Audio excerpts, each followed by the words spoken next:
Hello दोस्तों, नमस्कार। स्वागत है आप सभी का हमारे चैनल पैसे की बात में। दोस्तों, इस वीडियो में हम लोग यूनियन बैंक ऑफ इंडिया के मिनिमम एवरेज बैलेंस के बारे में बात करने वाले हैं।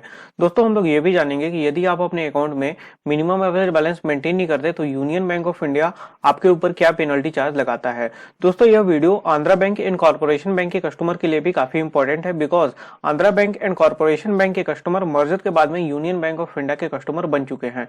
दोस्तों, यदि हम यूनियन बैंक ऑफ इंडिया में अकाउंट के बारे में बात करें तो यहाँ पे आपको कई तरह के अकाउंट मिल जाएंगे। बिजनेस अकाउंट मिल जाएंगे, पर्सनल अकाउंट मिल जाएंगे। तो हम लोग यहाँ पे बात करने वाले हैं सेविंग अकाउंट के बारे में, बिकॉज जो बिजनेस अकाउंट होते हैं, मतलब करंट अकाउंट होते हैं, उनका इन्फॉर्मेशन आपको ब्रांच में ही जाके मिलता है। और जो पर्सनल अकाउंट होता है, मतलब सेविंग अकाउंट होता है, उसका इन्फॉर्मेशन आपको वेबसाइट में तथा कस्टमर केयर से आपको मिल जाता है। तो हम लोग यहाँ पे बात करने वाले हैं यहाँ पे सेविंग अकाउंट के बारे में। तो हम लोग यहाँ पे अकाउंट एंड डिपॉजिट पे जाते हैं। तो अकाउंट एंड डिपॉजिट्स में जाने के बाद में आपको सेविंग अकाउंट की कई तरीके की स्कीम मिलती है, लेकिन हम सभी स्कीम के बारे में बात नहीं करेंगे। जो यूनियन बैंक ऑफ इंडिया का जो बेसिक रेगुलर सेविंग अकाउंट है, हम लोग उसके बारे में बात करने वाले हैं। जो यहाँ पे पहला नंबर पे यहाँ पे दिख रहा होगा सेविंग बैंक अकाउंट, ये यूनियन बैंक ऑफ इंडिया का रेगुलर सेविंग अकाउंट है। तो यदि आप Andhra bank and corporation bank के कस्टमर थे और अब मर्ज होकर यूनियन बैंक ऑफ इंडिया में आए हो, तो आपका account by default saving bank account हो गया होगा। तो मतलब आपको इसी स्कीम में आपका अकाउंट जो है माइग्रेट हुआ होगा, या फिर अपने पहले जब यूनियन बैंक ऑफ इंडिया में अकाउंट खोला होगा तो वो भी आपका सेविंग बैंक अकाउंट इस स्कीम में खुला होगा, because union bank of India का ये रेगुलर सेविंग अकाउंट है। तो इस पे हम लोग क्लिक करते हैं। तो जैसे ही आप क्लिक करोगे, इस अकाउंट के बारे में आपको सारी इंफॉर्मेशन यहाँ पे मिल जाएगी। लेकिन यदि हम बात करें आपको मिनिमम एवरेज बैलेंस कितना मेंटेन करना है और उस पे क्या पेनल्टी चार्ज लगाया जाएगा, तो यहाँ पे कुछ क्लियर नहीं है। तो मैंने यहाँ पे सारा कुछ कैलकुलेशन करके एक टेबल बनाया हुआ है, तो वहां पे मैं आपको समझाता हूँ। तो देखो, यदि आप यूनियन बैंक ऑफ इंडिया में अपना अकाउंट ओपन कराते हो तो आपको दो ऑप्शन मिलता है, एक विदाउट चेकबुक का और दूसरा ऑप्शन मिलता है आपको विद चेकबुक का। और दोनों के minimum average balance and fees and charges अलग अलग हैं।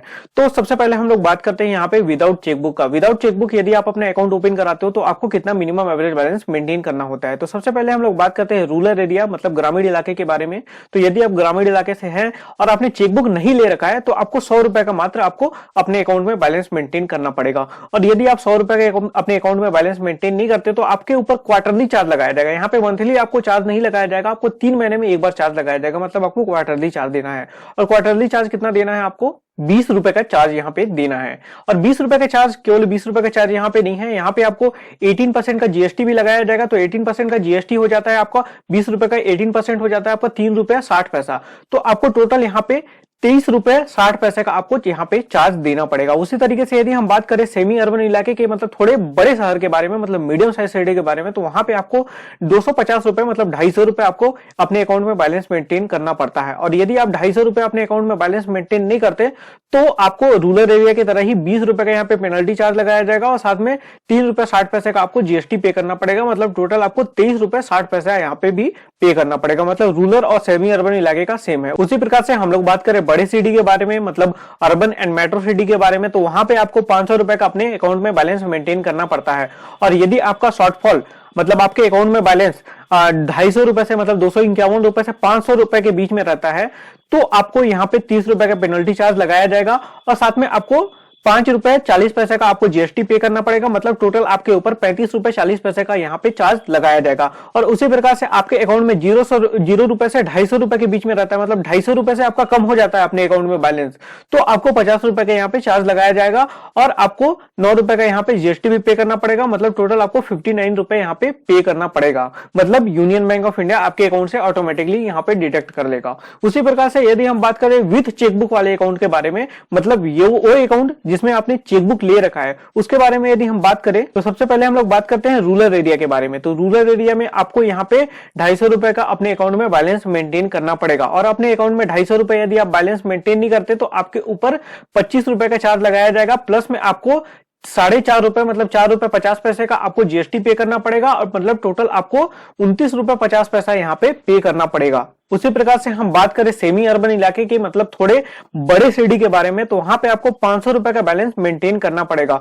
और यदि आपके अकाउंट में बैलेंस 500 रुपए से कम होता है, मतलब 250 रुपए से 500 रुपए के बीच में होता है, तो आपके ऊपर 50 रुपए का पेनल्टी चार्ज लगाया जाएगा और साथ में आपको 9 रुपए का जीएसटी पे करना पड़ेगा। मतलब टोटल आपको 59 रुपए यहाँ पे फाइन पे करना पड़ेगा। और उसी प्रकार से यदि आपके अकाउंट में बैलेंस 250 रुपए से कम हो जाता है, मतलब 0 रुपए से यदि 250 रुपए के बीच में रहता है, तो आपको 75 रुपए का पेनल्टी पेनल्टी चार्ज देना पड़ेगा और साथ में आपको 13 रुपए 5 पैसे का आपको जीएसटी, सॉरी 13 रुपए 50 पैसे का आपको जीएसटी पे करना पड़ेगा। मतलब टोटल 88 रुपए 50 पैसे आपको पे करना पड़ेगा। मतलब 88 रुपए 50 पैसे का आपके ऊपर फाइन लगाया जाएगा। उसी प्रकार से यदि हम बात करें अर्बन एंड मेट्रो सिटी के बारे में, मतलब बड़े सिटी के बारे में, तो वहां पे आपको 1000 रुपए का यहाँ पे अकाउंट बैलेंस आपको मेंटेन करना पड़ेगा। और यदि आपका अकाउंट में बैलेंस 500 रुपए के 1000 रुपए के बीच में रहता है, 500 रुपए से 1000 रुपए के बीच में रहता है, तो आपके ऊपर 100 रुपए का पेनल्टी चार्ज लगाया जाएगा और साथ में आपको 18 रुपए का जीएसटी भी पे करना पड़ेगा। मतलब टोटल आपके ऊपर 118 रुपए का फाइन लगाया जाएगा यदि आप अपने अकाउंट में 500 रुपए से 1000 रुपए के बीच में अकाउंट में